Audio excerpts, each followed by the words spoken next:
नमस्कार साथियों, मैं हूं डॉक्टर अम्बरीश और आप देख रहे हैं टीचर्स एकेडमी। आज एक बड़ा दिन है क्योंकि आज ही उत्तर प्रदेश शिक्षा सेवा चयन आयोग ने पहली बार पाठ्यक्रम जारी किया है। क्योंकि इसके पहले हम माध्यमिक सेवा चयन बोर्ड के द्वारा बताए गए पाठ्यक्रम का अध्ययन अध्यापन करते थे। हम बहुत समय से ये बात आपको बता रहे थे कि पाठ्यक्रम बदलेगा, पाठ्यक्रम बदलेगा, आयोग पाठ्यक्रम बदलेगा और वो अपना पाठ्यक्रम विस्तृत तरीके से अपनी वेबसाइट के माध्यम से जारी करेगा। और आज आयोग ने पाठ्यक्रम जारी कर दिया है। पाठ्यक्रम जारी करने के बाद निश्चित तौर पर भर्ती की सुगबुगाहट तेज हो गई है। किसी भी दिन हमें नई भर्ती देखने के लिए मिल सकती है और हिंदी विषय में 3000 से अधिक पद हमें देखने के लिए मिल सकते हैं। क्या आप तैयार हैं? यदि आप तैयार हैं नए पैटर्न, नए सिलेबस के अकॉर्डिंग तैयारी हेतु, तो जुड़ जाइए टीचर्स एकेडमी से निःशुल्क। निःशुल्क कैसे जुड़ सकते हैं?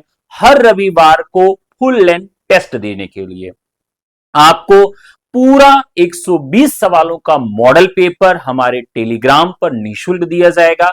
जीएस का भी आपको निःशुल्क पेपर मिल जाएगा हर रविवार को, और चैप्टर वाइज प्रैक्टिस और मॉडल पेपर भी आपको निःशुल्क दिया जाएगा।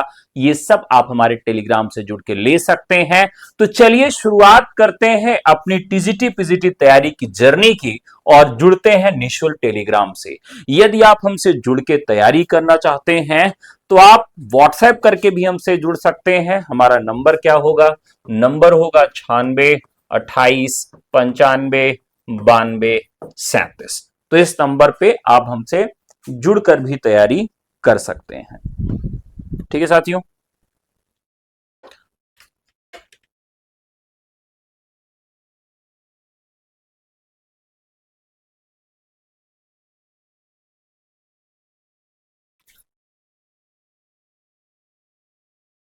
तो चलिए देख लेते हैं इस पूरे पाठ्यक्रम की जो रूपरेखा है। इस पूरे पाठ्यक्रम की जो रूपरेखा है उसको देखते हैं। और सबसे पहले आज हम यहां बात करते हैं जो हमारा ये पाठ्यक्रम है। आयोग ने इस तरह से पाठ्यक्रम जारी कर दिया है। पीजीटी का सिलेबस हम सबसे पहले देखेंगे कि पीजीटी का सिलेबस उन्होंने क्या जारी किया है। तो ये है पीजीटी का सिलेबस, सभी विषयों का उन्होंने जारी किया है। मैथमेटिक्स का सिलेबस है, सामाजिक विज्ञान स्नातक,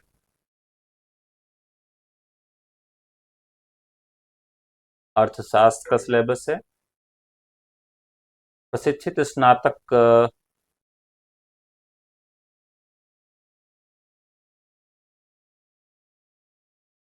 भौतिकी,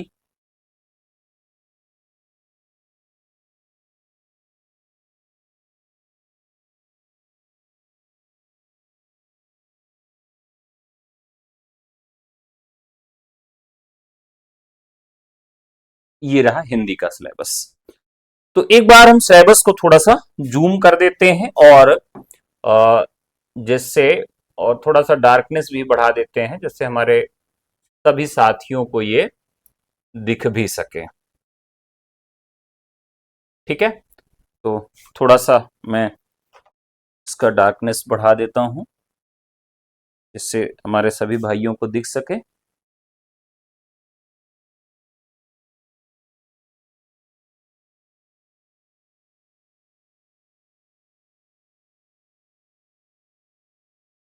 चलिए, अब इस सिलेबस को अगर देखें हम, इस पाठ्यक्रम को यदि अवलोकित करें तो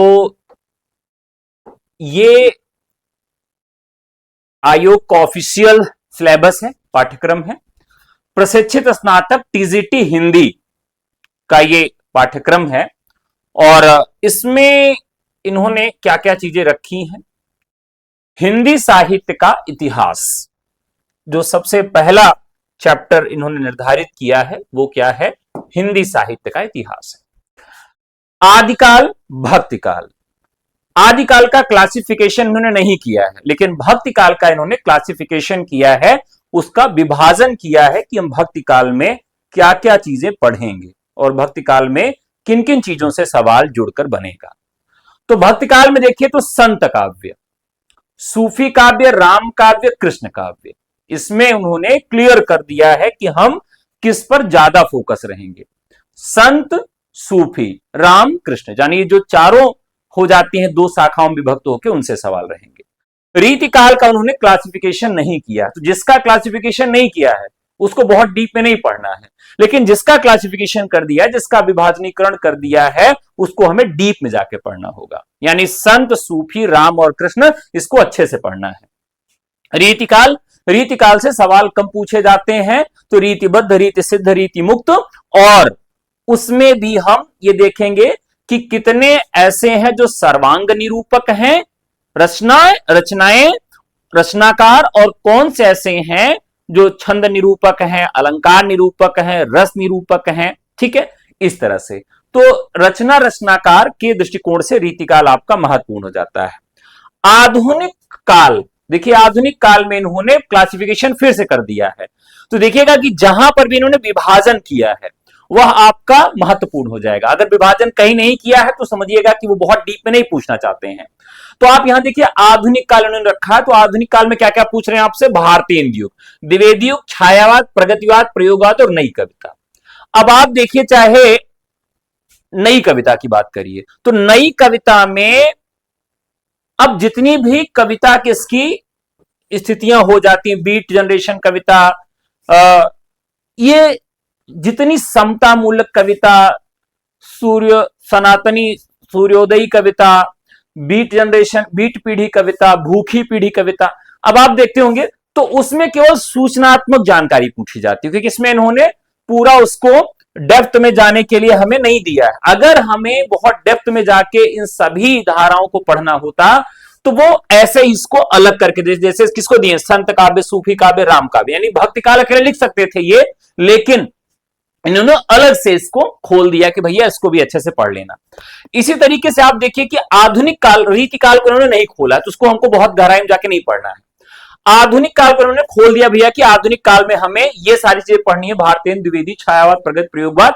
यानी इसमें अब एक चीज इसमें और थोड़ा सा साथियों को कंफ्यूजन होता है, जैसे आप ये कहेंगे कि ये छायावादोत्तर काल सर इसमें नहीं दिया गया है। क्या नहीं दिया गया है? छायावादोत्तर काल। जब मैं पढ़ाने लगता हूं छायावादोत्तर काल, तो बहुत सारे लोग कहते हैं कि सर छायावादोत्तर काल तो सिलेबस में नहीं है। फिर कुछ लोग ये कहते हैं कि सर नकेनवाद जो है, नकेनवाद वह भी सिलेबस में नहीं है।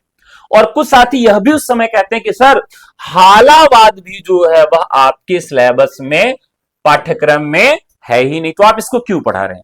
तो आपको यह पढ़ना पड़ेगा, यानी छायावादोत्तर काल, नकेनवाद और हालावाद, क्योंकि ये सब इसी के अंतर्गत, इसी का, जैसे प्रयोगवाद, हम नकेनवाद की बात करें तो बहुत सारे लोग क्या मानते हैं कि वो प्रयोगवाद का ही एक अंग मानते हैं, यानी वो कन्फ्लिक्ट है, उसमें विचारधाराओं में, आलोचनाओं में कन्फ्लिक्ट है। तो इसलिए हमें क्या करना है कि जो चीजें नहीं है उसको भी पढ़ना। जैसे इसमें छायावादोत्तर में नकेनवाद नहीं मिलेगा आपको, हालावाद नहीं मिलेगा। इसी में देखिए जो हमारी सांस्कृतिक कविता है, सांस्कृतिक कविता है, या जिसे हम राष्ट्रीय धारा की कविता के अंतर्गत रखते हैं ना, राष्ट्रीय धारा, तो राष्ट्रीय धारा जो हमारी आती है, जिसमें हम रामधारी सिंह दिनकर को पढ़ लेते हैं, माखन लाल चतुर्वेदी को पढ़ लेते हैं, या जहां पर एक धारा और आती है जिसे हम प्रेम और मस्ती का काव्य भी कह देते हैं, प्रेम और मस्ती का काव्य भी कह देते हैं। तो यह भी आपका जो है वो हिडन है, यानी कुछ सिलेबस तो इन्होंने खोल दिया है, लेकिन कुछ चीजें इसमें हिडन है जिसको आपको अपने से पढ़ना है, जो उसमें नहीं लिखा गया है। अब आप ये मत सोचिएगा कि अरे तो पाठ्यक्रम में लिखा नहीं तो मैं इसको क्यों पढ़ूं। तो आप देखिए छायोत्तरवाद, नकेनवाद, हालावाद, राष्ट्रीय काव्य धारा, प्रेम और मस्ती का काव्य, ये सब भी आपको पढ़ना है। लेकिन नई कविता में आप देखिए, जैसे इसमें कुछ लोग ये कहेंगे कि सर समकालीन कविता तो इसमें चर्चा ही नहीं हुआ है, तो हम समकालीन कविता पढ़ें या न पढ़ें। इसी तरह से कुछ लोग कहेंगे कि सर साठोत्तरी कविता की तो चर्चा ही नहीं की गई है, साठोत्तरी कविता पढ़े कि ना पढ़े? बिल्कुल पढ़ना है, लेकिन समकालीन कविता, साठोत्तरी कविता, इस पर कैसा तैयारी रखनी है, क्या पूछेगा? तो इस पे हमारी सूचनात्मक जानकारी होगी, इसके प्रमुख कवि, इसका प्रमुख आंदोलन स्थान, इसकी प्रमुख आंदोलन पत्रिकाएं और प्रमुख रचनाकार, यानी जो चीजें उन्होंने एग्जैक्टली हमारे इस सिलेबस में डिफाइन नहीं की हैं, उससे सूचनात्मक जानकारी हमसे पूछी जाएगी। क्लियर हो गया साथियों आपको? तो टीजीटी हिंदी का सिलेबस हम देख रहे हैं, ठीक है। तो अब यहां हम पूरी बात करें तो हिंदी साहित्य के इतिहास में इन्होंने सीधे सीधे हिंदी साहित्य के इतिहास की शुरुआत कर दी। अब इसमें आदिकाल से इन्होंने शुरुआत किया है। अब पाठ्यक्रम में इतिहास लेखन को इन्होंने रखा ही नहीं है। अब आप देख लीजिए, ये हिडन है। अब आप कहेंगे गुरुजी अब इसमें तो ये लिखा ही नहीं है, अब मैं इसको क्यों पढ़ूं? बिल्कुल सही बात है। इतिहास लेखन से पेपर में सवाल पूछा जाता है, लेकिन ये आपके पाठ्यक्रम में लिखा नहीं है। कहीं लिखा है? आदिकाल से ही इन्होंने शुरुआत किया है, जबकि इनको शुरुआत कहां से करनी चाहिए थी? हिंदी साहित्य का इतिहास लेखन, सबसे पहला टॉपिक होना चाहिए था हिंदी साहित्य का इतिहास लेखन। अब आप कहेंगे कि जब मैंने टीजीटी हिंदी, पीजीटी हिंदी की कक्षाओं की शुरुआत की तो मैंने आदिकाल से शुरुआत की। आप जाके उठाइएगा, मेरा पहला वीडियो देखिएगा। मैं चाहता तो यहां से शुरुआत कर सकता था, लेकिन मैंने नहीं किया, क्योंकि मुझे मालूम था कि जो पाठ्यक्रम आने वाला है वो ऐसे लिख कर आएगा, लेकिन मैं इसको पढ़ाऊंगा। भले इन्होंने इसमें सिलेबस में नहीं दिया है हिंदी साहित्य का इतिहास लेखन, लेकिन फिर भी मैं इसे पढ़ाऊंगा, क्योंकि इससे भी सवाल आपके यहां पूछा जाएगा, ठीक है। तो इतिहास लेखन भी आपके यहां एक चैप्टर है, इसको भी आप इसमें ही ऐड ऑन कर लेंगे। अब इसमें इन्होंने एक चीज और नई डिफाइन की, किस तरह के सवाल पूछे जाएंगे इससे। हिंदी साहित्य के इतिहास में ये किस तरह का सवाल ये पूछेंगे, ये इन्होंने इसमें डिफाइन नहीं किया। अब देखिए इसमें ये किस किस तरह का सवाल पूछेंगे। एक तो आप ध्यान रखिएगा कि जो आलोचना है, आलोचना पकड़ लीजिए, बिना आलोचना को पढ़े भैया आप चैन नहीं हो सकता है। रामचंद्र शुक्ल, हजारी प्रसाद द्विवेदी, नामवर सिंह, बच्चन सिंह, रामस्वरूप चतुर्वेदी, नगेंद्र, इनको पढ़ना पड़ेगा। अब जैसे 2022 पीजीटी का पेपर उठा लीजिए, तो लोग क्या करते थे कि डॉक्टर हजारी प्रसाद द्विवेदी और बच्चन सिंह को पढ़ लेते थे, लेकिन 2022 के पेपर में उन्होंने किसको पकड़ लिया? नगेंद्र को पकड़ लिया और रामस्वरूप चतुर्वेदी को पकड़ लिया। अब इन दो से ज्यादा सवाल उन्होंने बना दिए। आप पेपर उठा के देखिएगा पीजीटी 2022 का, तो उन्होंने नगेंद्र और रामस्वरूप चतुर्वेदी को पकड़ लिया पीजीटी 2022 में। अब 2021 में चलते हैं।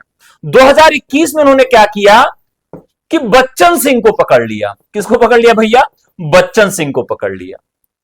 अब सब छोड़िए, 2022 टीजीटी में चलते हैं, सबको छोड़ दिया, जाओ छुट्टा हो। मतलब इस तरह का मजाक चला कि 2022 में तो एकदम मजाक ही बना दिया टीजीटी के पेपर को, घटिया पेपर। तो हमें क्या करना है कि हिंदी साहित्य का जो इतिहास लेखन और इतिहास में जो रचनाकार हैं और जो इतिहास की आलोचना है, विभिन्न इतिहास ग्रंथ जो है उसको भी पढ़ना है, भले ही इन्होंने पाठ्यक्रम में नहीं दिया है। अब हिंदी साहित्य के इतिहास की आलोचना ये आपके पाठ्यक्रम में है ही नहीं, लेकिन पूछा जाएगा, इसको भी आपको पढ़ना पड़ेगा। प्रमुख इतिहास ग्रंथ जो हैं उनके आलोचनात्मक कथन। अब एक चीज इसमें और इंक्लूड करिएगा, वीडियो थोड़ा सा बड़ा होगा, रात तक हो सकता है चले, क्योंकि देखिए पाठ्यक्रम सबसे कठिन चीज होता है समझना और समझाना। पढ़ाना आसान होता है, पाठ्यक्रम समझना बहुत कठिन होता है। तो जिसको पाठ्यक्रम समझ में आ गया वो समझिए कि 50% तैयारी उसकी हो गई है, उसको मालूम चल गया कि कैसे क्या करना है। पाठ्यक्रम नहीं समझ में आया, कुछ नहीं कर पाओगे। तो अब अगर हम देखें कि पीजीटी या टीजीटी दोनों में ये जो आलोचनात्मक कथन है ये तो आपसे पूछे जाएंगे। ये जितने भी इतिहास ग्रंथ हैं सबसे सवाल पूछा जाएगा। और अब इनकी आदिकाल में जो आपके सिलेबस में है ही नहीं, इसमें इनको इंक्लूड करना था, जैसे यूजीसी में इंक्लूड करते हैं आदिकाल की आलोचना, इतिहास ये नहीं रखा इन्होंने, ठीक है। इतिहास तो रखा ही नहीं, इतिहास की कहीं चर्चा ही नहीं आदिकाल में, कैसा मजाक है, कोई बात नहीं। अब इसमें जो दूसरा टॉपिक है, इसमें एक तो सीक्वेंस के प्रश्न कुछ आपको तैयार करने होंगे, ठीक है। अनुक्रम, ध्यान रखिएगा, अनुक्रम के सवाल, आपको तैयार करने होंगे आदिकाल में। ठीक है, थोड़ा सा और पतला कर लेता हूं, ज्यादा मोटा लिख रहा है। अनुक्रम के सवाल आपको तैयार करने पड़ेंगे। एक हो गया अनुक्रम, दूसरा हो गया रचना, रचनाकार, रचना रचनाकार से संबंधित सवाल पढ़ने होंगे। तीसरा हो गया प्रवृत्तियों से सवाल, प्रवृत्ति और आलोचना से सवाल, आलोचना। और चौथा हो गया वर्ण विषय से संबंधित सवाल। अब जो नया पैटर्न है इसी सवाल पूछता है। जो स्थापना तर्क के सवाल देता है वो प्रवृत्ति और आलोचना और वर्ण विषय पर बनाता है। तो अगर ये तीनों चीजों को ध्यान में रख के आप आदिकाल को नहीं पढ़ते हो, भक्ति काल को नहीं पढ़ते हो, आधुनिक काल को नहीं पढ़ते हो, क्या क्या, प्रवृत्ति, आलोचना, वर्ण विषय। ठीक है, इसके अलावा अनुक्रम, अनुक्रम में भी सवाल। अब जैसे तुलसीदास की रचनाओं का क्रम पूछा जा सकता है। ठीक है, आप देखते ही हैं, एक बहुत ज्यादा सवाल नहीं होगा ऐसा, लेकिन 1 से 2 सवाल बनेगा। अब कहेंगे सर 1 से 2 सवाल के लिए कितना पढ़ेंगे। कल हम लोगों ने इलाहाबाद में, आप जानते हैं, प्रयागराज में चयनित लोगों को बुलाया था, कई लोगों को बुलाया था, लेकिन सब नहीं पहुंच पाए। एक महोदया उन्होंने बताया कि सर 2021 में मेरा एक सवाल से नहीं हो पाया। और उन्होंने कितना एक सवाल के लिए कितना साल इंतजार किया, 5 साल। 5 साल बाद उनका चयन हुआ, लेकिन एक सवाल की वजह से वो 5 साल पीछे चले गए। तो आपको हर एक सवाल को महत्व देना होगा। तो ये जो फर्स्ट पार्ट है, यानी काव्य वाला जो है वो ध्यान रखना है। सबसे खतरनाक पार्ट जो है इसमें, जो इन्होंने लिखा ही नहीं है, लिखना चाहिए क्या, कि काव्य की पंक्तियां भी पूछेंगे हम। क्या पूछेंगे, काव्य पंक्ति। अब हम देखते हैं कि परमानंद दास की पंक्ति पूछ ले रहा है, कबीर परचई की पंक्ति पूछ लेता है, भैया ये क्यों कर रहे हो। अनंत दास की पंक्तियां पूछ ले रहा है। तो हमने तो कभी पढ़ा ही नहीं है, हम तो जो कविताएं, जो रचनाएं लगी हैं high school, inter, BA, MA में, वही हमने पढ़ा है। तो ये कहां से पढ़े, तो जितने भी इतिहास ग्रंथ हैं वहां से काव्य की पंक्तियां पूछता है। रामचंद्र शुक्ल, हजारी प्रसाद द्विवेदी, बच्चन सिंह, नगेंद्र, रामस्वरूप चतुर्वेदी, इनके इतिहास ग्रंथों में जो काव्य की पंक्तियां उन्होंने उदाहरण के तौर पर उद्धृत की हैं, वहां से सवाल पूछा जाता है। ठीक है, तो उनके काव्य पंक्तियों को भी हमें ध्यान में रखना है। ठीक है, चलिए पार्ट 2 में चलते हैं। हिंदी गद्य साहित्य का विकास, किताब की बात करें तो देखिए भैया, मैं आपसे ये कहूंगा कि हर एक पार्ट के लिए अलग अलग किताब पढ़ो, तब तो चयन हो जाएगा। लेकिन ज्यादातर लोग मुझे गाली देते हैं, कहते हैं, ये सोचते हैं कि इतनी सारी किताब बता देंगे तो लोग डर जाएंगे। तो मैं कहता हूं कोई एक किताब पढ़ लो, चयन नहीं होगा। अगर आपको चयन चाहिए तो हर एक पार्ट के लिए अलग आपको तैयारी करनी पड़ेगी, क्योंकि अब जो सवाल, जो पैटर्न है बिल्कुल अलग है। 2022 का पैटर्न आपने देख लिया है, पीजीटी का उठा के देख लीजिए, और 2022 का जीआईसी पीजीटी का भी पैटर्न आप उठा के देख लीजिए। ऐसे सवाल अगर पूछता है तो मतलब आप ये भूल जाइए कि कोई एक किताब पढ़ने से आपका चयन होगा। ठीक है, अब बात करते हैं हिंदी गद्य साहित्य का विकास पर। हिंदी गद्य साहित्य के विकास के लिए एक किताब आपके लिए बहुत महत्वपूर्ण है, जो काफी महत्वपूर्ण और मोटी किताब है। किसकी किताब है, रामचंद्र तिवारी की किताब। ठीक है, रामचंद्र तिवारी किताब है, गद्य के लिए वो रामबाण है। निबंध, नाटक, उपन्यास, कहानी, हिंदी गद्य की लघुकथाएं, जीवनी, आत्मकथा, संस्मरण, रेखा चित्र, यात्रा साहित्य, गद्य काव्य और व्यंग, हिंदी के रचनाकार उनकी रचनाएं। अब ध्यान देखिएगा, आयोग होशियारी क्या करता है आजकल। देखिए 2021 के पहले किसको महत्व देता था, वो नाटक, उपन्यास, कहानी, यानी सबसे अधिक सवाल किससे पूछता था, उपन्यास से। नंबर 2 पे कौन होता था, नाटक होता था, और नंबर 3 पे कौन होता था, कहानी होता था। यानी सबसे अधिक सवाल गद्य से पूछा जाता था, गद्य में भी सबसे ज्यादा उपन्यास, फिर नाटक, फिर कहानी से। लेकिन आयोग ने अब ये पैटर्न बदल दिया। लो भैया, क्या बदल के कर दिया, अब वो क्या करता है, इस उल्टे क्रम में सवाल पूछता है। किससे सवाल पूछता है, संस्मरण, आत्मकथा, जीवनी, रेखा चित्र, यात्रा साहित्य, गद्य काव्य और व्यंग, जो काफी कठिन और डिफरेंट है।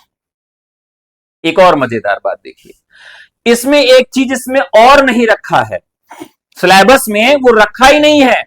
अब आप कहेंगे गुरुजी हम ये नहीं पढ़ेंगे, हमसे तो पूछा ही नहीं जाएगा। ठीक है भैया, दिखाते हैं क्या नहीं रखा है। हमसे नहीं पूछा गया है क्या, पत्र पत्रिकाएं, ये हिडन है। अब आप कहेंगे गुरुजी ये क्या है? संस्थाएं। संस्थाएं मतलब नागरिक प्रचारणी सभा हो गई, हिंदुस्तानी एकेडमी हो गई, हिंदी प्रचार सभा हो गई। ठीक है। अब ये जो संस्थाएं हैं यह भी पाठ्यक्रम में इन्होंने नहीं लिखा है, और पत्र पत्रिकाएं भी इन्होंने पाठ्यक्रम में नहीं लिखा है, लेकिन इससे सवाल पूछा जाता है। भले एक साल न पूछे, ये जरूरी नहीं कि हर साल पूछा जाए, लेकिन इससे सवाल पूछा जाता है। अब इन्होंने किया क्या है कि भाई इसको तो पाठ्यक्रम में रखा ही नहीं, क्यों नहीं रखा, क्यों सवाल पूछते हो? भाई आपने पाठ्यक्रम में नहीं रखा लेकिन सवाल पूछेंगे, तो हमें पत्र पत्रिकाएं और संस्थाएं भी पढ़ के रखना है। ठीक है।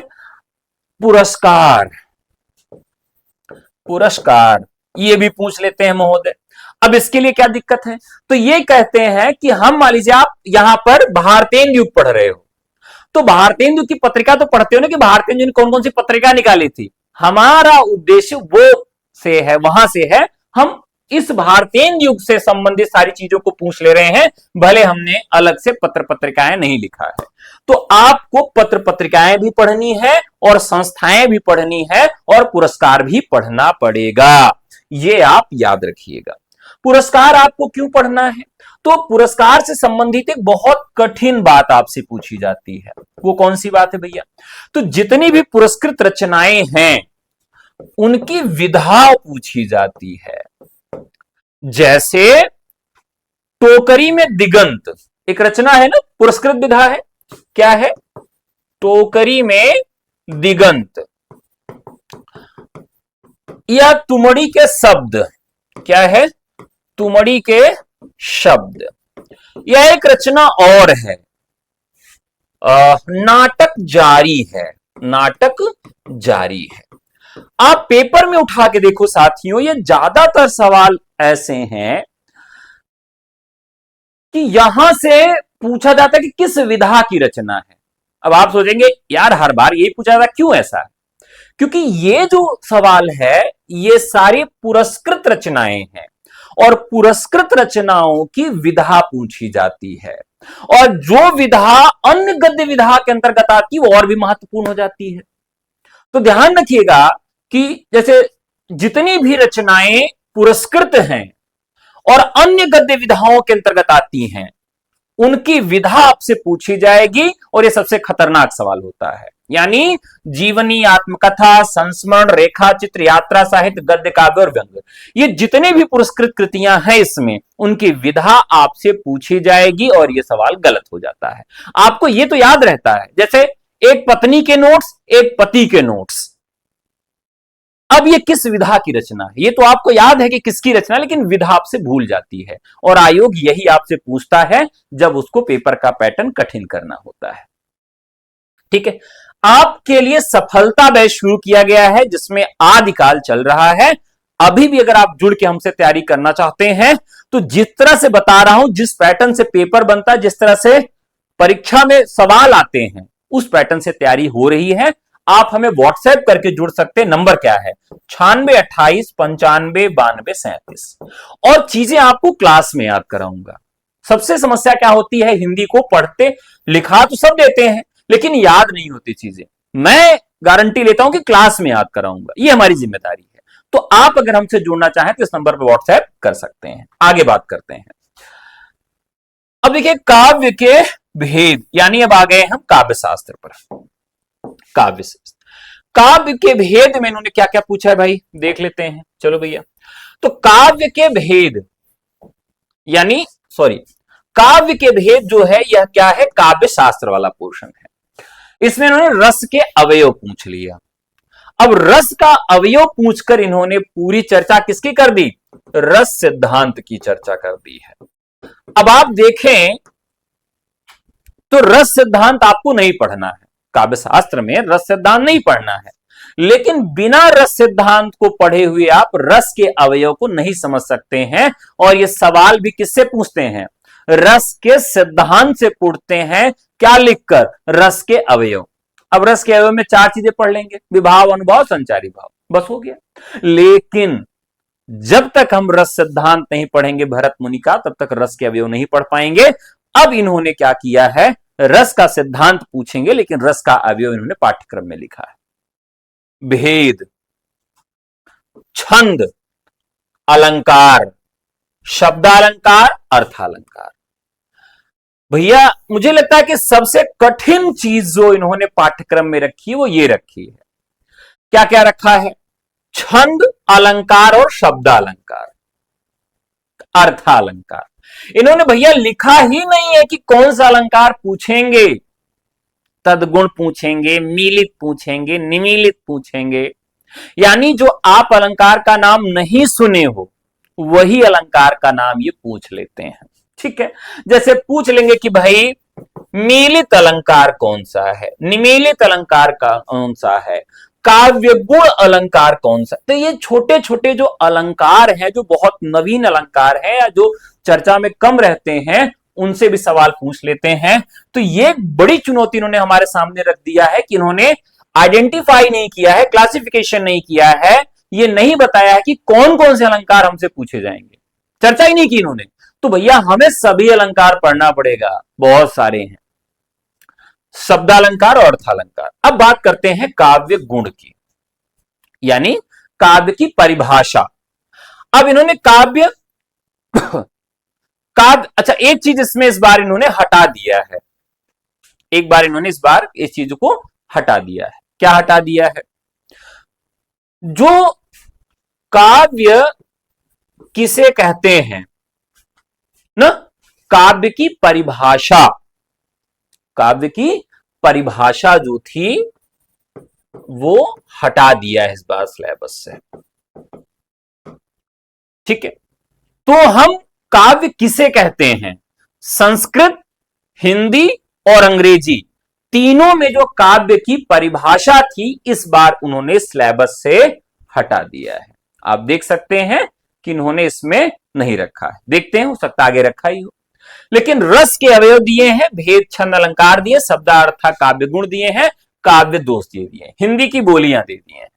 लेकिन इन्होंने पिछले सिलेबस से एक चीज को हटा दिया है जिससे सवाल पूछे जाते थे, जैसे वाक्यम रसात्मकम काव्यम ना, काव्य की परिभाषा ये किसकी है ना। तो ये वाला जो चैप्टर है इस बार इसमें से इसको इन्होंने हटाया है। बात करते हैं काव्य गुण की।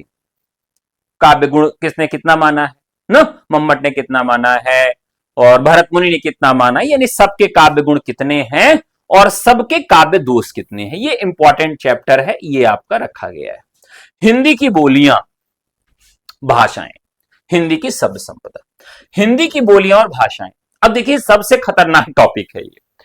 अब आप देखिए तो ये हिंदी की बोलियां इन्होंने केवल लिख दिया। हिंदी की बोलियां का मतलब ये है कि 17 बोली प्लस 1 प्लस 1 यानी कुल 19 बोलियों की हमें चर्चा करनी है। लेकिन बिल्कुल ऐसा नहीं है, हमें केवल 19 बोली की चर्चा नहीं करनी है, हमें पूरी हिंदी बोलियों के विकास की भी चर्चा करनी, क्योंकि वहां से भी सवाल हमसे पूछते हैं ये। तो ये मतलब सोचिए कि बिल्कुल भी सिलेबस पे सवाल नहीं पूछते हैं, सिलेबस ये जो देते हैं उससे सवाल पूछते ही नहीं है। यानी यहां केवल बोलियों की चर्चा की है, लेकिन भाषा से भी सवाल पूछेंगे, भाषा के विकास से भी सवाल पूछेंगे। तो हिंदी बोली के साथ साथ हिंदी भाषा से भी संबंधित सवाल ये पूछते हैं, और इसको भी क्या करना है, हमें दिमाग में रखना और तैयारी करके रखना है। नहीं भैया सब गड़बड़ा जाएगा, सब गड़बड़ा जाएगा। ठीक है, हिंदी की शब्द संपदा, अब शब्द संपदा इन्होंने लिख दिया, निपट गए। लेकिन जब इसका हम डिफाइन करेंगे तो सब कुछ है, और एक ऐसा चैप्टर है कि जो सबसे आसान है और सबसे कठिन है।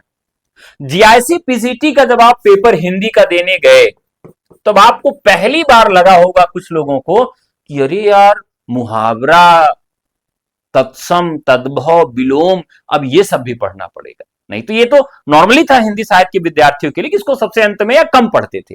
लेकिन ये पैटर्न ने बता दिया कि भाई ये भी टॉपिक आपका महत्वपूर्ण है, उसको पढ़ना पड़ेगा। इसके लिए आप अभी से तैयारी शुरू कर दो। आप 2 किताबें खरीद लो, एक तो किताब खरीद लो हरदेव बाहरी की शब्द अर्थ प्रयोग, और एक किताब खरीद लो वासुदेव नंदन की।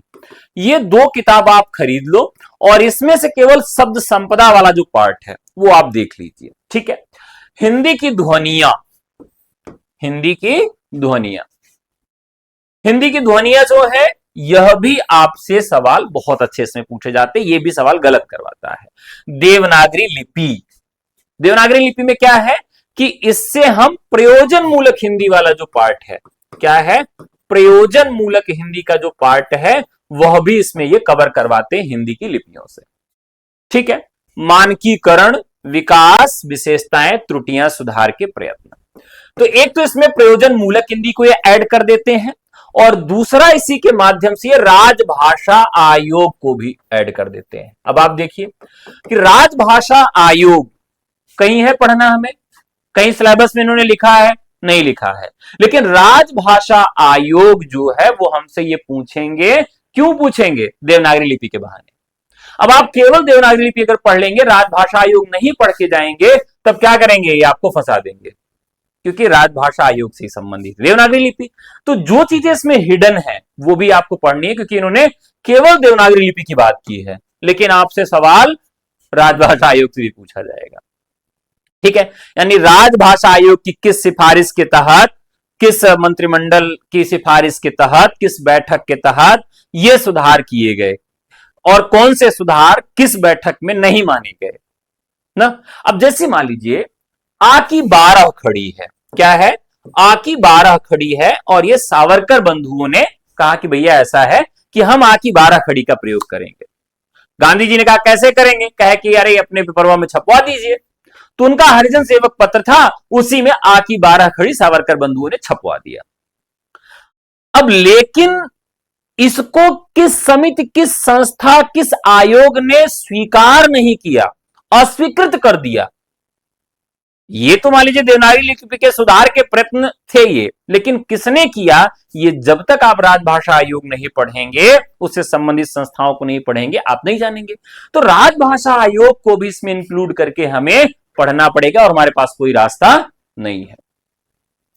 व्याकरण, अब देखिए आपकी नौकरी टीजीटी पीजीटी में लगेगी कि नहीं लगेगी, इसका 40%, 40% दारोमदार यहां से शुरू होता है, व्याकरण वाले पोर्शन से। व्याकरण लिंग वचन कारक, संधि समास, वर्तनी, वाक्य शुद्धिकरण, शब्द रूप पर्यायवाची विलोम, श्रुति संभिन्नार्थक शब्द, वाक्यांश के लिए एक शब्द, मुहावरा, लोकोक्ति। जीआईसी पीजीटी 2022 का पेपर अगर आपने देखा होगा, सॉरी जीआईसी पीजीटी 2026 का हिंदी का, जीआईसी हिंदी पीजीटी का पेपर आपने देखा होगा, तो उन्होंने पूछा वही, वाक्यांशों के लिए एक शब्द पूछा, मुहावरा ने उन्होंने पूछा, लोकोक्ति पूछा, लेकिन ज्यादातर सवाल सर के ऊपर से निकल जा रहे थे, क्योंकि इन्होंने किसका पैटर्न पकड़ लिया था, पूरा पूरा पैटर्न इन्होंने संस्कृत का पकड़ लिया था। आपको याद होगा कृत और तद्धित प्रत्यय का जो सवाल पूछा था वो भी खोपड़ी के ऊपर से निकल गया। तो ये चीजें जो है अभी से आप, मतलब बहुत कठिनाई नहीं है कि आपको हार मानना है, नहीं, आप सेल्फ स्टडी कर लो यार। मैं तो एक बात बार बार कहता हूं, आप नहीं पढ़ते हो तो दुनिया का कोई भी मास्टर हो, कोई भी टीचर हो, कुख्यात प्रख्यात हो, वो आपको पास नहीं करवा सकता। टॉपर की तो बात अलग है। तो एक जो सिद्धांत है साहित्य में, प्रतिभा, व्युत्पत्ति और अभ्यास का सिद्धांत, तो जो टॉपर है वो प्रतिभावान है, वो किसी के संस्थान में पहुंच जाएगा, वो टॉपर बन जाएगा। और अगर वो प्रतिभावान नहीं है, नहीं पढ़ता है, तो दुनिया के किसी भी संस्थान में जाके पढ़ ले, उसका चयन नहीं हो सकता है। लेकिन आपको पढ़ना पड़ेगा, कहीं भी पढ़िए, चाहे सेल्फ स्टडी करिए या किसी के संस्थान में पढ़िए, लेकिन आपको पढ़ना पड़ेगा। नहीं, इस दुनिया का कोई भी ऐसा टीचर हमको दिखा दो, बता दो, तो ये गारंटी ले ले कि मैं तुम्हारा चयन करवा दूंगा, कितना भी कुख्यात प्रख्यात हो, कोई नहीं करवा सकता है। किसी के यहां 1000 भीड़ हो, 10,000 हो, 1 करोड़ की भीड़ लगी हो, नहीं करवा सकता। किसका चयन होगा? जो अध्यापक पढ़ाएगा, लेकिन बच्चे को पढ़ना पड़ेगा, स्टूडेंट्स को पढ़ना पड़ेगा। तो ये जो पैटर्न है, ये जो पार्ट है, इसके लिए आपको टारगेट रखना है कितना? हर दिन 20 शब्द का, केवल 20 शब्द का। और एक व्हाइट बोर्ड अपने कमरे पे आप रख लो, नहीं रख रहे हो तो फिर गड़बड़ कर रहे हो। एक व्हाइट बोर्ड कमरे पे रख लो, एक मार्कर रख लो, और प्रतिदिन सुबह की शुरुआत जैसे हो, हरदेव बाहरी या जो भी किताबें आपके पास है वो उठाओ, और उसमें से 20 कठिन शब्द उसमें फटाफट बोर्ड में लिख दो। अब ये बोर्ड पूरा दिन चलेगा। शाम को रात को सोते समय इस बोर्ड को पढ़ो और सो जाओ, सुबह फिर मिटा दो और सुबह फिर 20 शब्द लिख दो। पेपर तक हिंदी शब्द संपदा समाप्त हो जाएगी और एक भी सवाल आपका गलत नहीं होगा। कितना आसान आइडिया है, केवल 20 शब्द। 20 शब्द को लिखने में कितना टाइम जाएगा? 20 शब्द को लिखने में 10 मिनट समय जाएगा। लेकिन आप सब नहीं करोगे, मैं जानता हूं, क्योंकि आपको नौकरी नहीं चाहिए। तो नौकरी नहीं चाहिए तो हम क्यों दिलाएं आपको, कैसे दिलाएं? नहीं दिला पाएंगे आप जब तक नहीं चाहोगे। केवल 10 मिनट दो अपने आप को और ये शब्द संपदा, ये पूरा पार्ट आपका याद हो जाएगा। व्हाइट बोर्ड खरीद लो, नहीं खरीद रहे हो तो अपने पैर पे कुल्हाड़ी मार रहे हो। देखो, 2-3 नियम आप समझ लो अगर नौकरी चाहते हो तो। नहीं चाहते हो तो राम राम, मेरा वीडियो मत देखो। पहला नियम यह है कि आपको लिखना पड़ेगा। अगर आप इस होशियारी में हो तो किसी कुख्यात प्रख्यात अध्यापक का नोट्स लेके मेरी नौकरी लग जाएगी, नहीं लगेगी। लिखना पड़ेगा, पढ़ना पड़ेगा, और ऐसे नहीं पढ़ना पड़ेगा, ऐसा पढ़ना पड़ेगा कि वो आपका पढ़ा आपको सुनाई भी दे। कुछ लोग क्या करते हैं, मन में पढ़ते हैं। ठीक है भैया, मन में पढ़ लो, कोई दिक्कत नहीं है, लेकिन कम से कम एक बार आप या तो कोई टीचर पढ़ाए उसको सुनो, और आप सेल्फ स्टडी कर रहे हो तो बोल के पढ़ो। क्योंकि जब तक लिखना, पढ़ना, सुनना, ये तीनों चीजें आपके हिंदी में नहीं आएगी, हिंदी आपको याद ही नहीं होगी। ठीक है, अब इसके बाद क्या होता है? इसके बाद चौथा चरण आता है पढ़ाना। अब आप कहेंगे गुरुजी हम किसको पढ़ाएं? तो पढ़ाने का मतलब यह है कि स्वयं आप बोर्ड पे खड़े होके पढ़ाओ। आज आपने पढ़ लिया छायावाद, चलो ठीक है, खुद खड़े हो जाओ, छायावाद आप बोलो कि आज आपने छायावाद में क्या क्या पढ़ा है, छायावाद का दर्शन क्या है, छायावाद के आधार स्तंभ कवि हैं कौन कौन, जयशंकर प्रसाद की रचनाएं कौन कौन सी हैं। तो छायावाद में आप बोलकर एक्सप्रेस करो।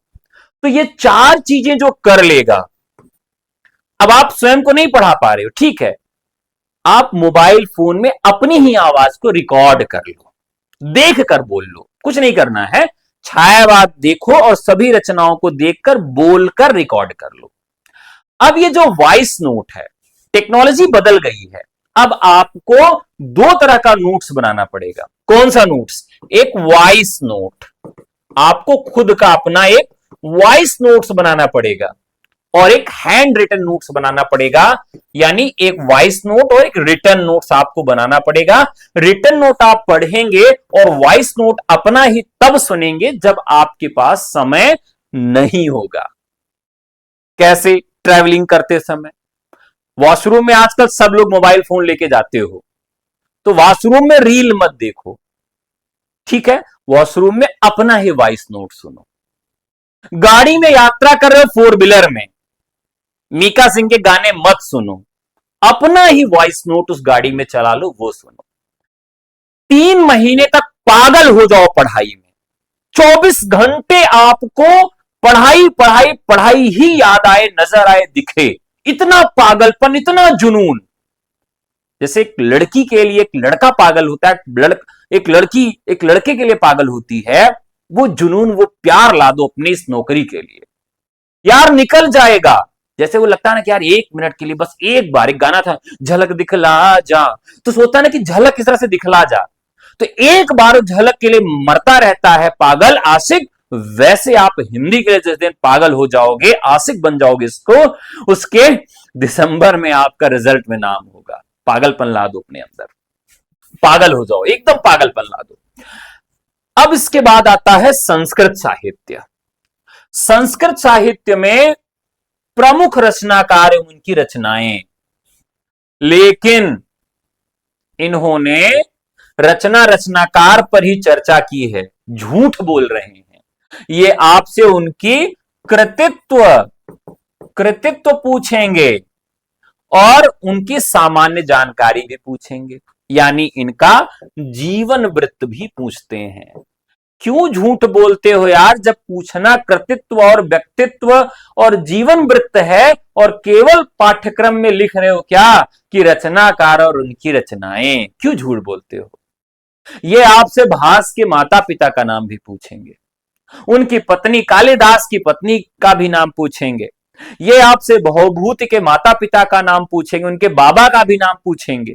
क्यों पूछते हो यार?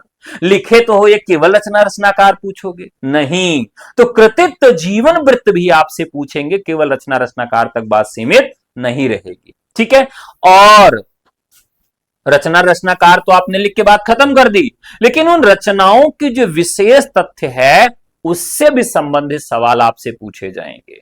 तो रचना रचनाकार का कृतित्व, व्यक्तित्व और उनसे संबंधित विशेष जानकारी, लेकिन सूक्तियां भी पूछी जाएंगी। क्या पूछा जाएगा? सूक्तियां भी पूछी जाएगी। ये तो कहा ही नहीं था। काव्य की पंक्तियां तो पूछेंगे नहीं, पूछेंगे वह भी आपसे, संवाद भी पूछेंगे।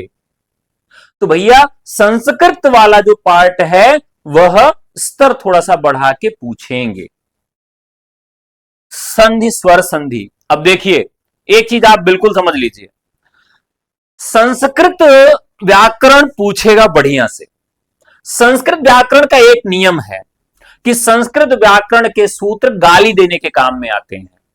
हमने जब संस्कृत पढ़ा था तो मजाक मजाक में पढ़ा था गाली देने के लिए। जैसे हमारे अवधि में गाली है, हो सकता पता नहीं आपके यहां है कि नहीं, नई नई गालियां हैं। दोना फारू, आपके यहां गाली सुनी है? दोना फारू, माटी दियौनू, सरगे चला जा, महारानी के चला जा, मतलब इस तरह की बहुत सारी गालियां हैं। दढ़जरा के नाती, नई नई गालियां हैं, कुछ पुरानी भी हैं। तो बहुत सारी इसकी अलग अलग मतलब भी हैं। अलग अलग क्षेत्रों में इस तरह से कुछ क्षेत्रीय गालियां होती हैं। गाली क्यों दे रहे हैं? गाली इसलिए दे रहे हैं कि संस्कृत के जो सूत्र हैं वो गालियों के जैसे ही हैं। जलाम जस झसी, अब जलाम जस कहते हैं कि जाओ जर मर जाओ ना, जलाओ जर मर जाओ, लेकिन जलाम जस झसी। खरीचा, खरीचा, खरीचा का मतलब सोचते हो नहीं, खरीचा संस्कृत की एक सूत्र है। तोड़ ली, मोनुस्वारा। अब इस तरह की जो संधियां हैं, जो सूत्र हैं, उनको क्या करिए, मजाक मजाक में आप याद करके रखिए, क्योंकि उनसे भी संबंधित सवाल आपसे पूछे जाएंगे, पूछा जा रहा है संस्कृत के। अब यहां जो व्यंजन संधि है, समास है। समास में आप देखिए तो समास भी बड़ा अजीब है। अव्यय, अगर अव्ययी भाव समास आप देख लीजिए, बहुत कठिन है। अव्ययम विभक्ति समीप समृद्धि बद्धरता वृद्धरता, मैं भी भूल गया, अव्ययम विभक्त समीप समृद्धि बद्धरता भावत्या संप्रत प्रादुर्भाव, इतने सारी चीजों में अव्ययी भाव होता है।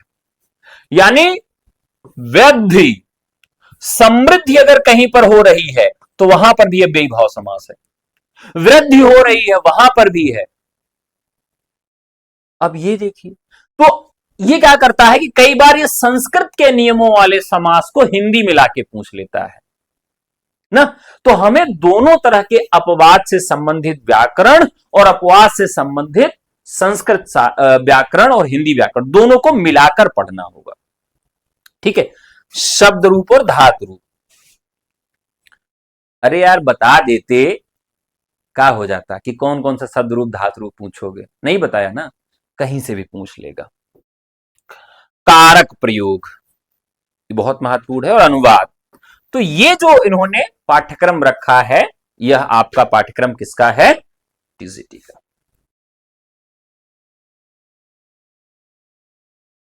आगे और सब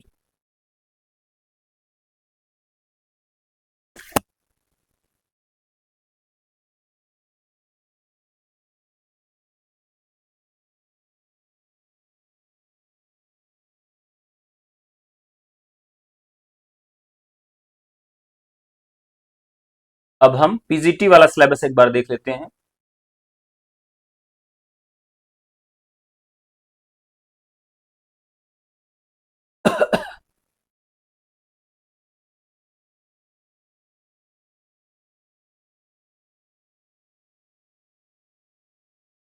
देखिए, जो ये सिलेबस है प्रवक्ता वाला भी, इसमें सिलेबस जो दिया है उतना ही अगर आप पढ़ेंगे तो चयन नहीं होगा।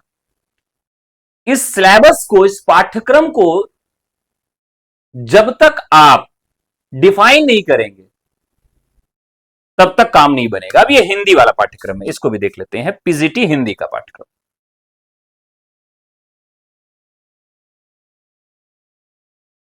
हिंदी साहित्य का इतिहास।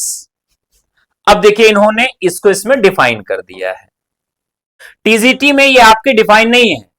हिंदी साहित्य का इतिहास, हिंदी साहित्य के इतिहास लेखन की परंपरा, हिंदी साहित्य के इतिहास का काल विभाजन, आदिकाल, नामकरण, प्रमुख प्रवृत्तियां, ये आपके टीजीटी में नहीं है, ये केवल पीजीटी में है। लेकिन इससे सवाल टीजीटी में भी पूछा जाता है, इससे संबंधित सवाल टीजीटी में भी पूछा जाता है। ये टीजीटी में आपके नहीं है, लेकिन इससे संबंधित सवाल पूछा जाता है, जिसकी चर्चा भी मैंने पहले कर दी। भक्तिकाल की सामान्य विशेषताएं, भक्तिकाल की धाराएं, ज्ञानाश्रयी काव्यधारा, प्रेमाश्रयी सूफी काव्यधारा, कृष्ण भक्ति काव्यधारा, राम भक्ति धारा, चारों काव्यधाराओं की प्रमुख प्रवृत्तियां।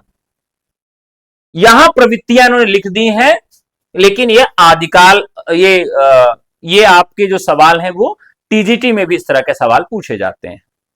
रीतिकाल में नामकरण, प्रमुख प्रवृत्तियां, आधुनिक काल, भारतीय द्विवेदी, छायावाद, प्रगतिवाद, प्रयोगवाद, नई कविता। अब इन्होंने दो चीजें इसमें नया ऐड कर दिया है पीजीटी में, जो टीजीटी में नहीं है। क्या क्या? गीत और नवगीत। नई कविता तक वहां पर है टीजीटी में, पीजीटी में दो चीजें और इन्होंने ऐड की हैं। क्या क्या? गीत और नवगीत ऐड कर दिया है। विभिन्न कालों के प्रमुख कवि और उनकी प्रमुख रचनाएं, प्रसिद्ध काव्य पंक्तियां, सूफी सूक्तियों के लेखक, पंक्तियों सूक्तियों के लेखक, कवियों के नाम, ये इन्होंने इस बार डिफाइन कर दिया है पीजीटी में कि आपसे हम काव्य की पंक्तियां भी पूछेंगे। ये ईमानदारी की है। गद्य साहित्य बात करेंगे। गद्य साहित्य में भी इन्होंने क्या किया है इस बार कि सबका उद्भव और विकास भी पूछ लिया है, यानी केवल रचना रचनाकार तक ही सवाल नहीं रहेगा। उद्भव, विकास, निबंध, उपन्यास, कहानी, नाटक, आलोचना, गद्य की नवीन विधाएं, जीवनी साहित्य, आत्मकथा, संस्मरण, रेखाचित्र, रिपोर्टाज, यात्रा साहित्य, डायरी साहित्य, व्यंग, इंटरव्यू, बाल साहित्य।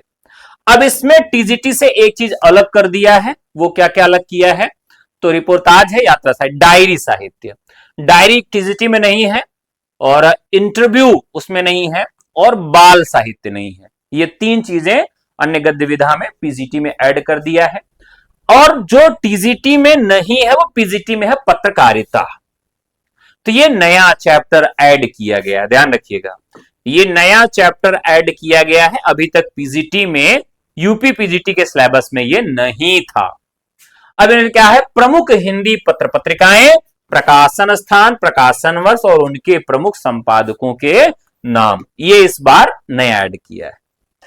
काव्य शास्त्र टीजीटी में अलग से नहीं है, वो केवल पीजीटी में दिया गया है। भारतीय काव्य शास्त्र में काव्य का लक्षण, ये अभी आप देखिए एलटी में और टीजीटी में इसको किस नाम से सिलेबस में रखा गया था? काव्य स्वरूप के नाम से। एलटी का भी सिलेबस आप उठा के देखेंगे, टीजीटी का भी सिलेबस आप उठा के देखेंगे, तो उसमें काव्य स्वरूप के नाम से दिया गया था। लेकिन यहां पर इसे क्या कह रहे हैं? काव्य का लक्षण कह रहे हैं। और ये काव्य का लक्षण और भेद, ये तीनों भेद इसके पूछेगा। कौन कौन से? एक तो संस्कृत का पूछेगा, दूसरा हिंदी का पूछेगा, और तीसरा पाश्चात्य पूछेगा, या अन्य भाषाओं में जो काव्य लक्षण है। तो तीन जो रूप है, संस्कृत, हिंदी और पाश्चात्य का, यह भी आपका काव्य लक्षण वाला पूछेगा, और ये इन्होंने डिफाइन कर दिया है। रस, छंद और अलंकार। तो रस, छंद, अलंकार जो है इन्होंने यह क्लियर नहीं किया है कि किसमें पूछेंगे, लेकिन आपको बता दूं कि हमें इसका क्या पढ़ना है? संप्रदाय पढ़ना है, क्योंकि इन्होंने इसको किसमें रखा है? काव्य शास्त्र में रखा है, व्याकरण में इन्होंने इसको नहीं रखा है। यानी इसमें हमें रस संप्रदाय, छंद संप्रदाय और अलंकार संप्रदाय, ये तीनों संप्रदाय भी पढ़ना है और सिद्धांत भी पढ़ना है। ठीक है, तो हमें क्या क्या पढ़ना है? संप्रदाय पढ़ना है, और क्या पढ़ना है साथियों? सिद्धांत पढ़ना है।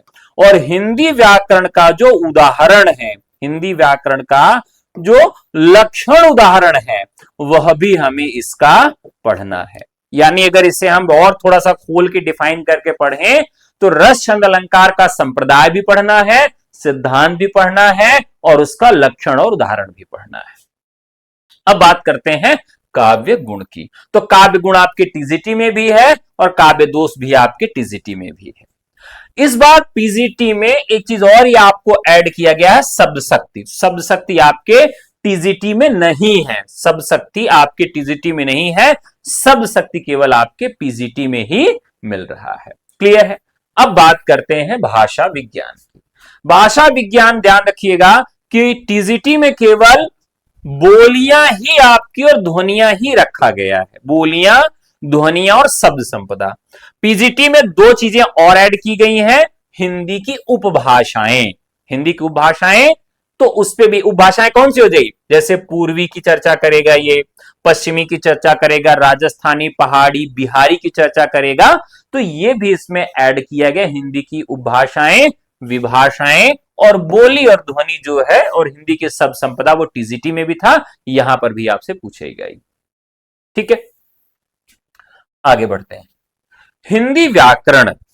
हिंदी व्याकरण में क्या क्या पूछ रहा है आपसे, तो हिंदी व्याकरण में पूछ रहा है संधि, संधि समास, कारक, लिंग वचन, पर्यायवाची, विलोम शब्द, वर्तनी सुशोधन, वाक्य संबंधी सुशोधन, वाक्यांश के लिए एक शब्द, अनेकार्थी, भिन्नार्थक शब्द, विराम चिन्ह, मुहावरा, लोकोक्ति। अब देखिए टीजीटी में आपके विराम चिन्ह नहीं था, यहां पर आपका विराम चिन्ह भी है, मुहावरा, लोकोक्ति, संज्ञा, सर्वनाम, क्रिया विशेषण, उपसर्ग और प्रत्यय। ये भी आपका दो चीज नया ऐड हो रहा है, उपसर्ग और प्रत्यय, तो इसको भी आपको पीजीटी में पढ़ना है।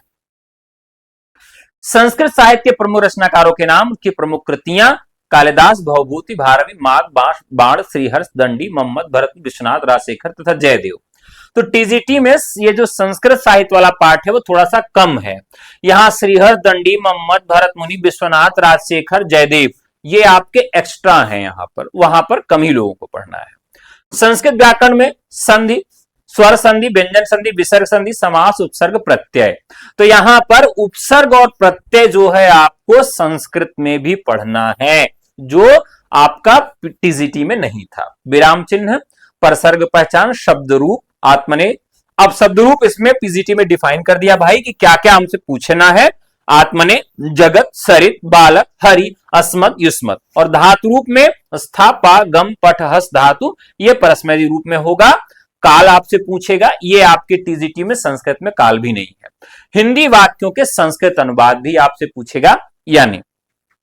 अब हम ओवरऑल बात कर लेते हैं कि ये जो पैटर्न है, इस पैटर्न के हिसाब से जो हमारी तैयारी है और जो सिलेबस है वो किस तरह का रहेगा।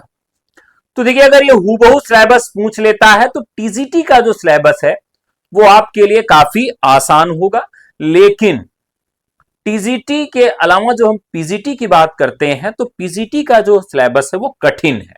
ठीक है, एक बार अगर इसे हम इस ग्राफ के माध्यम से समझें तो टीजीटी जो है वह आसान है, आसान है और कम है। ठीक है, पाठ्यक्रम आसान है और कम है।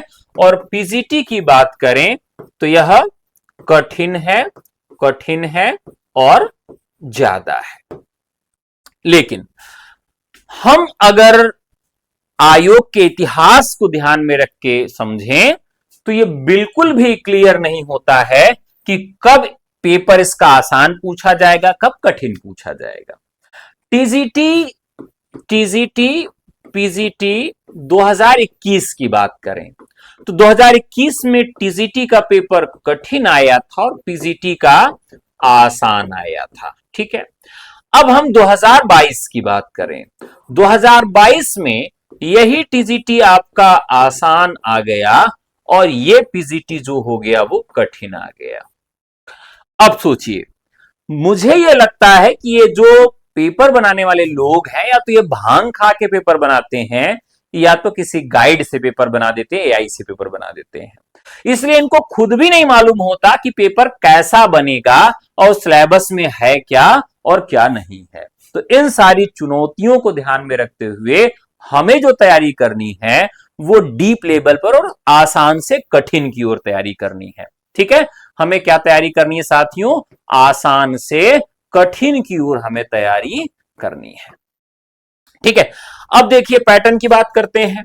तो पैटर्न अभी आयोग ने स्पष्ट नहीं किया क्योंकि बहुत ज्यादा इनके ऊपर प्रेशर है इस बात का कि भाई आप जो है पुराने पैटर्न पे पेपर कराइए।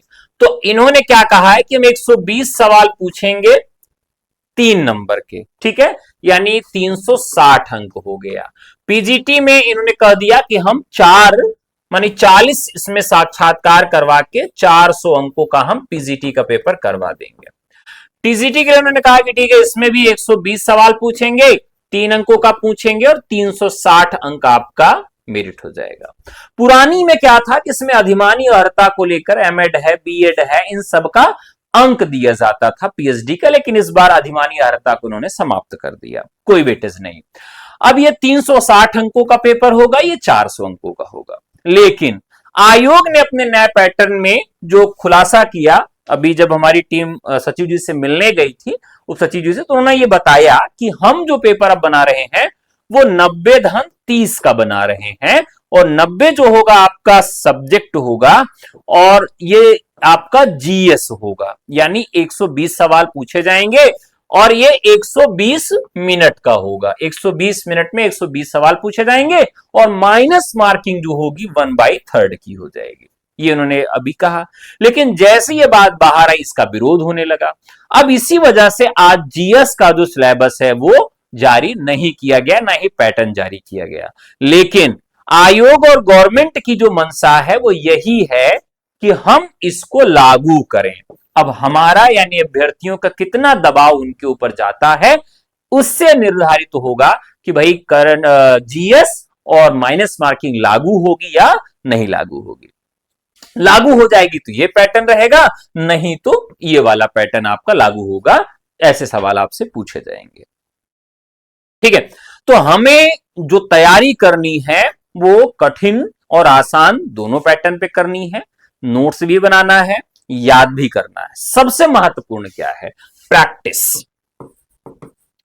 प्रैक्टिस जो है आपको परफेक्ट बनाती है और 3 से 4 सवाल आपकी औकात से ज्यादा सही करवाती है। आप में से ज्यादातर लोगों का 2022 में 3 से 4 सवालों से चयन नहीं हो पाया और 3 से 4 सवाल आपके ऐसे गलत हुए हैं जो आपको आ रहे थे, कंफ्यूजन में गलत हुए हैं। तो जिस सवाल को आप 2 से 3 बार प्रैक्टिस में सॉल्व कर लेते हो, या जो सवाल आपका प्रैक्टिस में गलत हो जाता है वो फिर दोबारा गलत नहीं होता है। तो प्रैक्टिस अगर आप करते हैं, लेकिन प्रैक्टिस ऑनलाइन नहीं, टेलीग्राम पे नहीं, ओएमआर सीट पर। ओएमआर सीट पर पेपर होगा। ओएमआर सीट को आप डाउनलोड कर लीजिए, प्रिंट कर लीजिए और उस पर प्रैक्टिस करिए, तो 3 से 4 सवाल आपके बढ़ जाएंगे जो आप सही कर सकते हो ज्यादा। इसके लिए आप हमसे निःशुल्क जुड़ सकते हैं। टेलीग्राम पर हर रविवार को एक full length test OMR sheet डाली जाएगी, प्रिंट करके आप उसको चेक करिए, अपने आप आंसर की भी उसमें रहेगी। तो कम से कम आपके 3 से 4 सवाल ज्यादा सही हो सकेंगे। आपको ओएमआर सीट भरना आ जाएगा, स्पीड एक्यूरेसी मालूम चल जाएगी, जो गलतियां करते हैं बुकलेट और ओएमआर में अलग अलग भर देते हैं वो सही हो जाएगा, निर्णय लेने की क्षमता आ जाएगी। 4 ऑप्शन 1 2 3 4 में ऑप्शन काटना आपको मालूम चल जाएगा। तो जब तक आप ये नहीं करेंगे कुछ नहीं होगा। प्रैक्टिस ऑनलाइन कर लेते हैं, मैराथन कर लेते हैं, वो ठीक है, लेकिन जब तक ओएमआर सीट पे आप प्रैक्टिस नहीं करोगे, आप जान लो कि 3 से 4 सवाल आप गलत करते रहोगे। और 3 से 4 सवाल गलत करने का मतलब है कि जिंदगी में चयन नहीं होगा। आपने देखा ना कितनी मेरिट गई थी, 122, 123 गई 125 में। तो थोड़ा सा आपको इस पर ध्यान देना होगा। पूरा पढ़ना है, नोट्स लेना है, model paper, test series, chapter wise practice करनी है, सब कुछ आपके लिए मैं करवा रहा हूं सफलता बैच में। कैसे जुड़ना है? केवल व्हाट्सएप करना है 9628 95 92 37 नंबर पर। तो साथियों, आज की जो चर्चा है यहीं तक है। पाठ्यक्रम को मैंने पूरा डिफाइन कर दिया है, आप लोगों को पाठ्यक्रम समझ में आ गया होगा। अगर यहां पर भी कोई कठिनाई है, कोई कंफ्यूजन है, तो आप हमसे पूछ सकते हैं और अगले 5 मिनट मैं प्रयास करूंगा कि आप सबके सवालों के जवाब मैं दे दूं। आपके जो भी सवाल हैं, आप जो भी हमसे पूछना चाहते हैं, मैं प्रयास करूंगा कि आपको मैं जवाब दे दूं।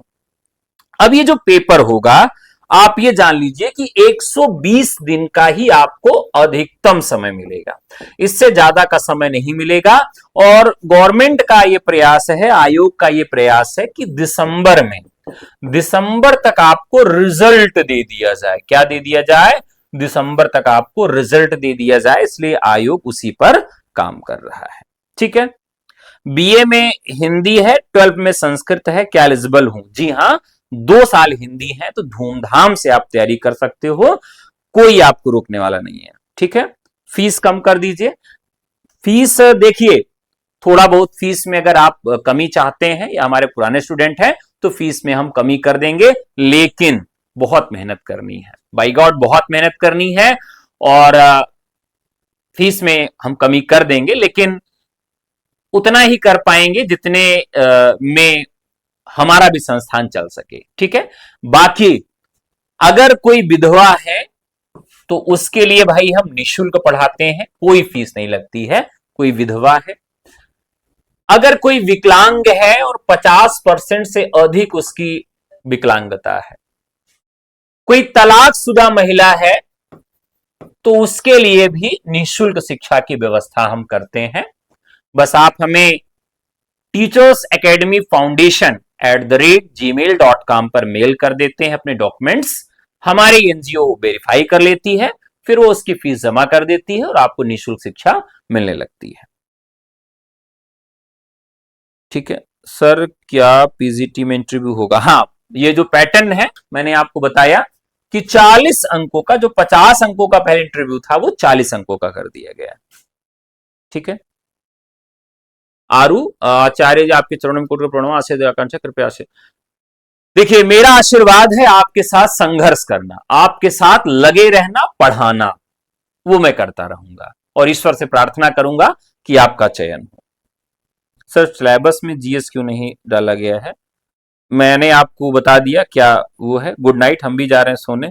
भाई मुझे भी तो भी भोजन बनाना है, मैं ये आपका वीडियो बना के जाऊंगा, खाना बनाऊंगा, फिर खाऊंगा। एकल विषय माना जाएगा। ईडब्ल्यूएस वालों के लिए भी स्कीम चलाओ सर। ईडब्ल्यूएस वाले में वेरीफाई करना बहुत कठिन है, लोग सब फर्जी सर्टिफिकेट बनवाते हैं, तो वेरीफाई करना कठिन है। सभी लोग, एक लड़के ने कहा मैं बहुत गरीब हूं, मेरे पिताजी नहीं है, एडमिशन कर लीजिए। हमने कहा ठीक है, एडमिशन कर लिए, उसका निःशुल्क। 2 दिन बाद उसने फोन किया कि सर आपका वीडियो मेरे मोबाइल में नहीं चल रहा है, सपोर्ट नहीं कर रहा था। हमने सोचा बेचारा गरीब होगा और मोबाइल में नहीं चल रहा, पुराने वर्जन का मोबाइल होगा। मैंने पूछा कौन सा मोबाइल है? कहा सर एप्पल आईफोन है।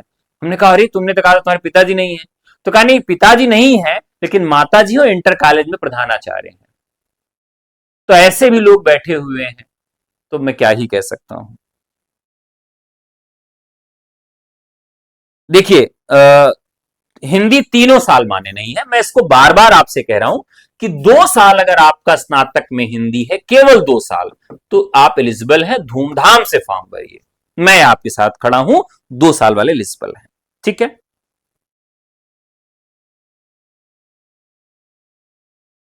हाँ। अब अगर आप हमसे जुड़ना चाहते हैं, फीस सारी चीज की जानकारी आपको इस नंबर पर मिल जाएगी, केवल व्हाट्सएप करना है आपको। और इस वीडियो के खत्म होने के बाद निःशुल्क टेलीग्राम ग्रुप मिल जाएगा आपको, कमेंट बॉक्स में, डिस्क्रिप्शन में। वहां क्लिक करेंगे तो 2 मॉडल पेपर अभी तक 2 संडे को कराया जा चुका है। घर से ओएमआर सीट प्रिंट करवा लीजिएगा, पेपर भले मत प्रिंट कराइए, लेकिन आपके आसपास अगर कहीं प्रिंटिंग मशीन है, कहीं साइबर कैफे है, तो कम से कम 30-40 ओएमआर सीट प्रिंट करवा के रख लीजिएगा। हर संडे को कुंडी मार के 2 घंटे का अलार्म लगा के एक ओएमआर सीट पर बैठकर एक पेपर सॉल्व करिएगा और निःशुल्क मॉडल पेपर हम आपको प्रोवाइड करवाएंगे। ठीक है, टेलीग्राम के माध्यम से चैप्टर वाइज प्रैक्टिस और मॉडल पेपर भी आपको निःशुल्क प्रोवाइड कराएंगे। आप हमारे यहां पढ़ते हो नहीं पढ़ते हो, कोई दिक्कत नहीं, हम प्रोवाइड करवाएंगे। ठीक है, चलिए, तो आज के लिए इतनी ही सूचना, फिर आप लोगों से कल मुलाकात करेंगे। तब तक के लिए नमस्कार, जय हिंद, धन्यवाद, नमस्कार। हाँ, जीएस का भी हमारे यहां निःशुल्क व्यवस्था की गई है, तो जीएस का भी टेलीग्राम जो है वो निःशुल्क है। ठीक है, इसमें भी आपको हर संडे को एक मॉडल पेपर आपको फ्री में दिया जाएगा और चैप्टर वाइज प्रैक्टिस भी आपको इसमें फ्री में दी जाएगी। तो इसकी भी व्यवस्था है, जीएस वाली भी, आप हमारे टेलीग्राम से जुड़ सकते हैं। तो आज के लिए इतना ही। इतना देर आप लोग रुके रहे, मेरी बातों को सुना, ध्यान दिया, बहुत बहुत धन्यवाद, नमस्कार, जय हिंद, फिर मिलेंगे।